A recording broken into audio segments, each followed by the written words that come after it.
Our Search for Solutions project is on primary prevention and public health and its aims of mitigating global climate change. Why did we choose to research this topic?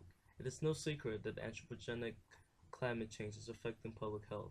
At the same time, public health issues, for example, illnesses caused by environmental issues, can amplify environmental mismanagement and also be the reason for anthropogenic climate change. If we use primary prevention measures to address the issues of public health that cause the environmental issues that lead to global climate change, we can mitigate global climate change. What are primary prevention measures? The U.S. Preventative Services Task Force's Guide to Clinical Preventive Services defines primary prevention measures as those provided to individuals to prevent the onset of a targeted condition. Primary prevention measures also include activities that help avoid a given healthcare problem.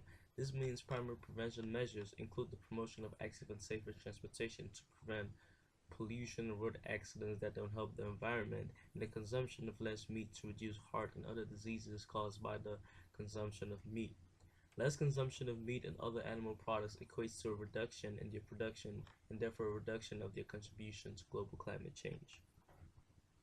This is how the less meat primary prevention measure will help mitigate global climate change.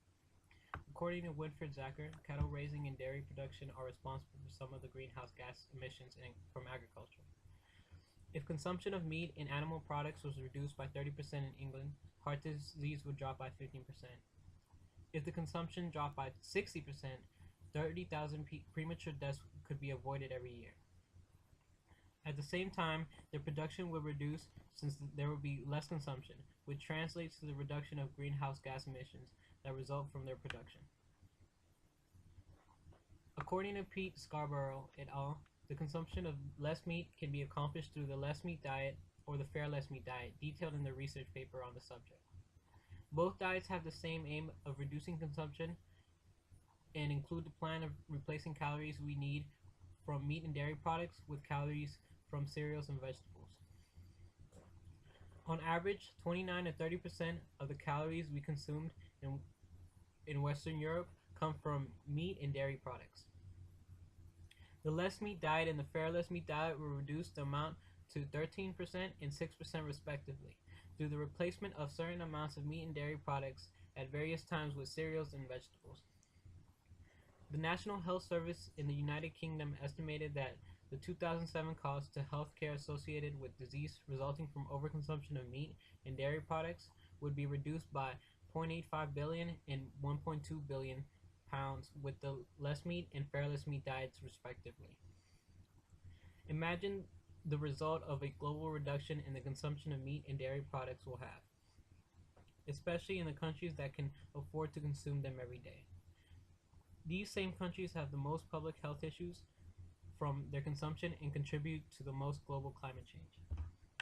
In order for people to start using these diets, the government could enact laws that call for the mandatory inclusion of health, protection, education, and counseling in schools, while simultaneously making it law to reduce the production of meat and dairy products.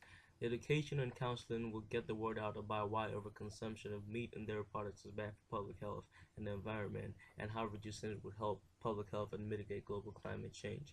It would also help people save money since primary prevention of a health issue is generally cheaper than actual treatment of that issue, and since buying cereals and vegetables is also generally cheaper than buying meat and dairy products.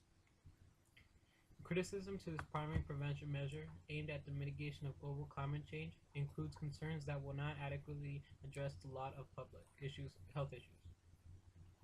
And the enactment of this laws for this purpose might be too expensive.